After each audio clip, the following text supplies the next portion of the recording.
తప్పు చేసి దబాయిస్తే అది నిజమవుతుందని చంద్రబాబు నాయుడు అనుకుంటే అది ఆయన భ్రమే. జనాన్ని మాయ చేసినట్టు శ్రీవారిని మోసం చేయాలంటే కుదరదన్న విషయం చంద్రబాబు నాయుడు తెలుసుకోవాలి. నిన్న జగన్ గారు తన తిరుమల పర్యటన మీద స్పష్టంగా ప్రెస్ మీట్ పెట్టడం జరిగింది. అయినా దాన్ని ఒప్పుకోకుండా చంద్రబాబు నాయుడు తప్పుల మీద తప్పులు చేస్తూ మళ్లీ మాట్లాడతాడు. జగన్మోహన్ రెడ్డి గారు తిరుమల రావడానికి భయపడుతున్నాడు, డిక్లరేషన్ ఇవ్వబడుతుంది కాబట్టి ఎస్కేప్ అవుతున్నాడు అని చెప్పి సూటిగా చంద్రబాబు నాయుడు గారికి చెప్తున్నా.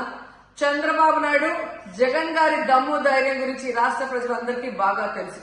నిన్న కూడా ఆయన భయపడేవాడైతే అంత స్పష్టంగా ప్రెస్ మీట్ పెట్టి ఏ విధంగా తన మతం మానవత్వం, తను ఏ విధంగా బైబిల్ చదువుతారు, బయటకు వచ్చినప్పుడు హిందువుల మనోభిప్రాయాల్ని గౌరవించి గుళ్లకు వచ్చి పూజలు చేస్తారు, అలాగే మసీదులకు వెళ్లి ఎలా పూజలు చేస్తారు, అలాగే సిక్కుల్ని గౌరవించి ఎలా వాళ్ళ పూజలు చేస్తారో చెప్పడం జరిగింది. ఈ రోజు మీకు క్లియర్ గా తెలుసుకోవాల్సిన విషయం, మీకు దేవుడు అంటే భయం భక్తి లేదు కాబట్టి ఏంటనేది మీకు అర్థం కాదు. కానీ ఒక భక్తుడికి దేవుడి దగ్గరికి వెళ్ళాలి అన్నప్పుడు ప్రశాంతమైన వాతావరణంలో వెళ్ళాలనుకుంటాడు, ప్రశాంతంగా భగవంతుడిని పూజించాలని అనుకుంటాడు. కానీ ఈ రోజు మీరు జగన్మోహన్ రెడ్డి గారు తిరుమలకు వస్తానని అనౌన్స్ చేసిన దగ్గర నుంచి బీజేపీలో కొందరు, జనసేన, తెలుగుదేశం పార్టీ ఎలా అలజడి సృష్టిస్తున్నారో అందరూ కూడా గమనిస్తున్నారు.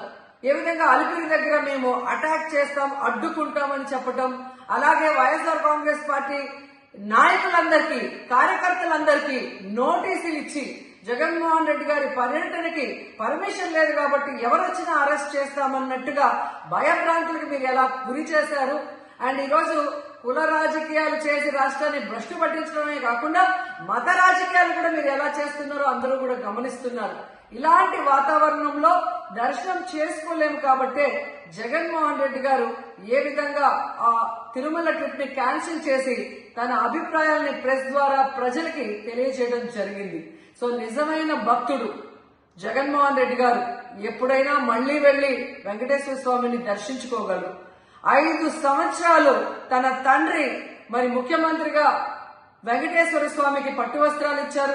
జగన్మోహన్ రెడ్డి గారు 5 సంవత్సరాలు మరి పట్టు వస్త్రాలు ఇచ్చిన తర్వాత ఈ నీచమైన రాజకీయాలు చేస్తూ డిక్లరేషన్ పేరుతో మీరు మాట్లాడుతూ ఎవరు అడ్డుకున్నారు అని చెప్పి మళ్లీ దిగజారుడు రాజకీయాలు చేస్తున్నారు.